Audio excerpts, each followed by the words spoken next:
Greetings, users and programs. This is Etari, Living Sacrifice, and we're going to do a tour of Egypt, temples and rituals of ancient Egypt. Learn about the importance of the pharaoh and the priests in ancient rituals, and understand the influence of temples in ancient Egyptian society. This tour will take about 8 minutes. Temples and rituals of ancient Egypt. Excuse me. Guard me. Excuse me. Hey. During rituals and festivals, the god was Couldn't go around on you. a solar barge between the areas of a temple or the temples of different cities. Funerary carvings and paintings covering thousands of years, as well as the Book of the Dead, depict the same ship and oar design. Solar barges have been uncovered near or within several pharaohs' tombs. They were intended to carry the pharaoh into the afterlife. That's quite elaborate. Yeah, you didn't like that, did you? My bad.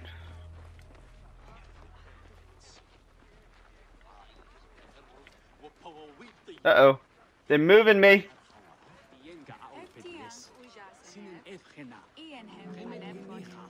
Ancient Egyptians believed that Ra, the sun god, traveled the skies in a boat known as the solar barge. The solar barge was believed to cross over to mythological lands. Solar barge. It's a banana. If I stay here, will they move me? Oh no, I'm not in the way. Thought I was in the way.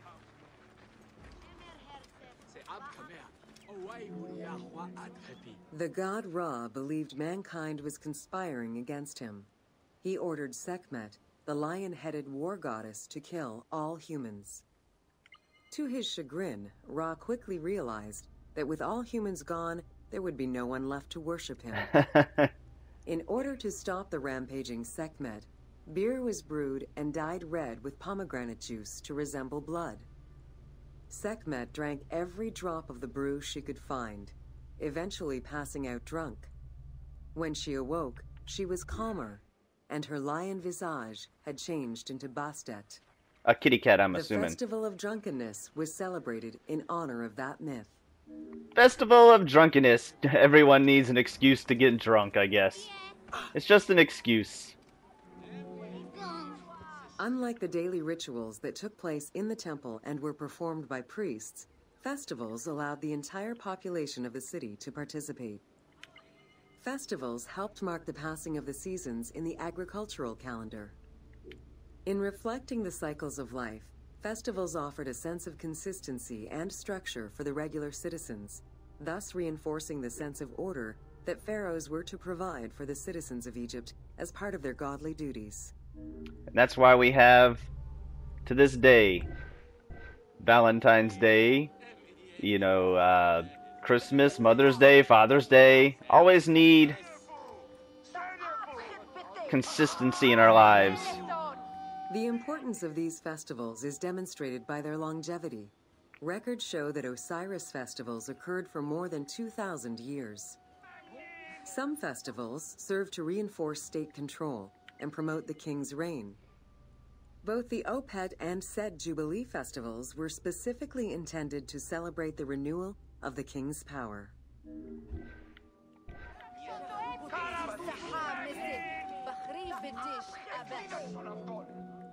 The temple hierarchy consisted of high priests, several types of priests, scribes, and servants. The high priest was known as the prophet.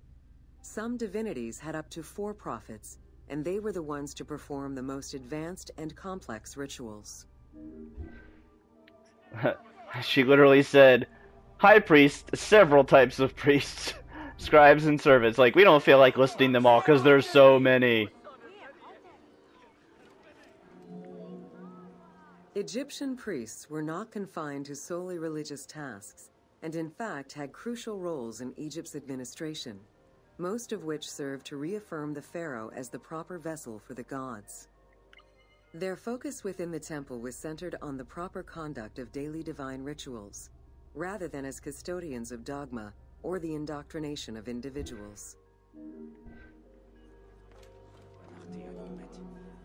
Scribes were custodians of the sacred sciences. Some priests were associated with the funeral rites and were considered the group with medical knowledge. The servants of the Ka were low-ranking priests who carried food and offerings in funerary rituals.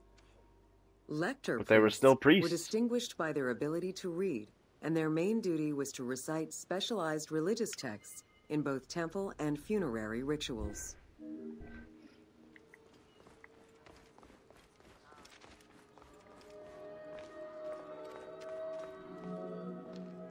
Priests and all the officials who served the temple worked only 3 months a year. Really? With each period separated by a quarter of inactivity, at least within the temple compound.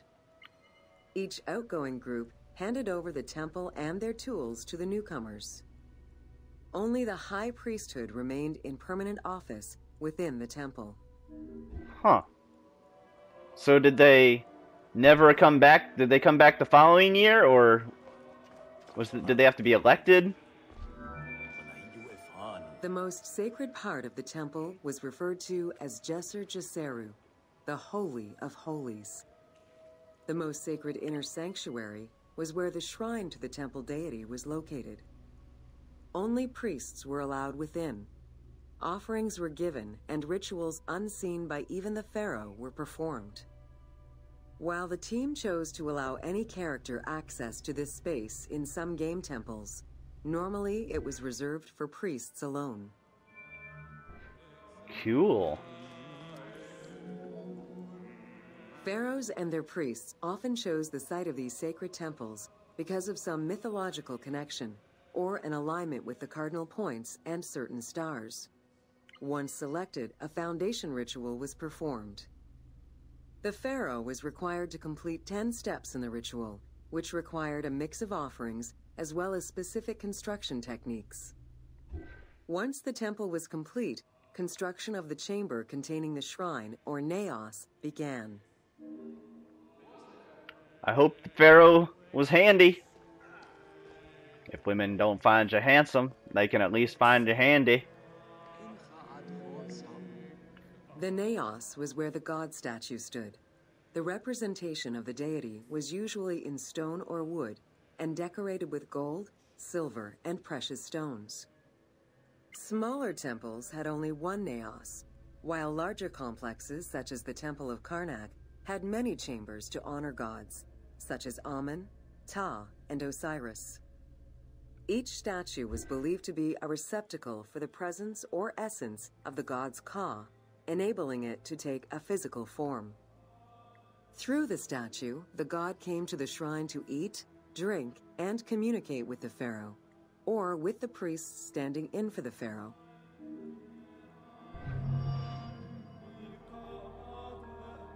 Tour completed. Anything else that catches our eye?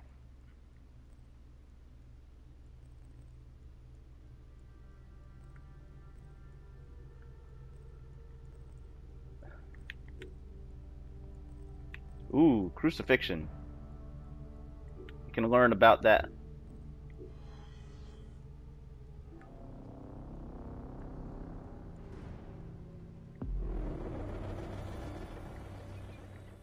This is the Roman side of things. This is more Roman than Egyptian.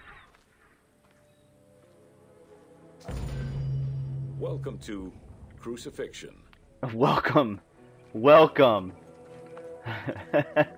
Seems a weird thing to be welcome to. In terms of the severity of Roman justice, crucifixion was at the top of the list of corporal punishment, followed by death by fire and decapitation. The upper class considered crucifixion unworthy of their position. Those lucky enough to have Roman citizenship were also exempt from such treatment.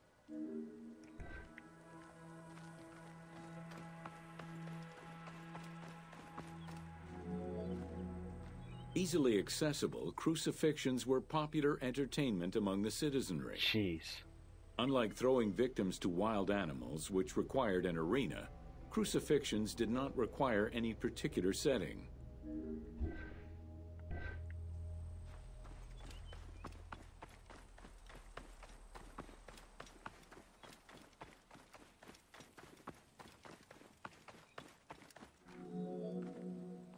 Those subjected to crucifixion were almost always slaves, traitors, and lower-class citizens. Roman deserters were crucified because the betrayal of the soldiers was perceived as endangering the lives of Roman citizens. So many different ways to crucify someone, huh?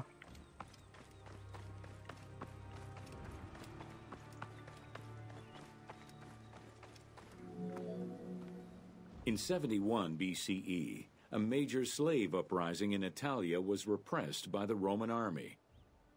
This resulted in the crucifixion of 6,000 men, including their leader, a slave and former gladiator known as Spartacus. Ah. Wow. Spartacus breaking his chains, but he died a free man, did he not? Well, that's all the ones that really caught my eye. This will be the last one that we do for the tour of Egypt. Thank you for joining us on our tour. And as always, give it a big thumbs up. Subscribe, and we will see you on the next one. And remember to keep moving forward!